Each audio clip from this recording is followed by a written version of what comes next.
Hello all, మీరు ఎప్పుడైనా purple colour urine చూసారా? అదేంటి యూరిన్ ఎల్లో కలర్లో కదా ఉండాలి, ఇదేంటి వింతగా ఉంది అనిపిస్తుందా? Let us discuss about an interesting phenomenon, purple urine bag syndrome. ఇది మీకు అలార్మింగ్గా అనిపించవచ్చు, కానీ ఇది benign and non toxic condition. దీనికి గల రిస్క్ ఫ్యాక్టర్స్ వచ్చేసి chronic catheterization at least for 2 weeks, urinary tract infection and constipation. దీని మెకానిజం చూసుకుంటే మనం రోజు ప్రోటీన్ ఫుడ్ తీసుకుంటూ ఉంటాం. దానిలో one of the important amino acid వచ్చేసి ట్రిప్టోఫాన్. ఈ కొంత అమౌంట్ ఆఫ్ ట్రిప్టోఫాన్ని గట్ బ్యాక్టీరియా ఇండోల్ అనే కాంపౌండ్లో కన్వర్ట్ చేస్తుంది. సో ఇండోల్ అనేది న్యాచురల్గా బాడీలోకి అబ్జార్బ్ అయిపోయి లివర్లో ఇండాక్సైల్ సల్ఫేట్ లాగా మారుతుంది. ఈ ఇండాక్సైల్ సల్ఫేట్ అనేది రోజు యూరిన్ ద్వారా బయటికి వెళ్ళిపోతూ ఉంటుంది. It's a colourless substance.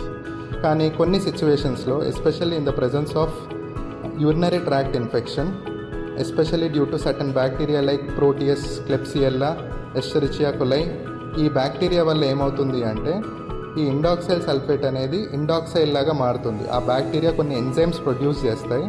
ఆ ఎంజైమ్స్ ఏం చేస్తాయి అంటే ఇండాక్సైల్ సల్ఫేట్ని బ్రేక్ చేసేసి ఇండాక్సైల్ అనే సబ్స్టెన్స్లోకి మార్చేస్తాయి. ఈ ఇండాక్సైల్ కూడా స్టిల్ కలర్లెస్ కాంపౌండ్. కానీ ఒక్కసారి యూరిన్ అనేది బ్లాడర్లో నుంచి త్రూ యురెత్రా ఆ ట్యూబ్లోకి ఫిల్ అయినప్పుడు ఆ ట్యూబ్లో, యూరినరీ ట్యూబ్లో ఎయిర్ అనేది ఫిల్ అయి ఉంటుంది.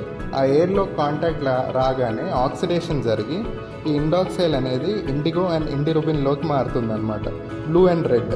సో ఈ రెండు మిక్స్ అయినప్పుడు మనకి పర్పులిష్ హ్యూ వస్తుంది, పర్పులిష్ కలర్ వస్తుంది.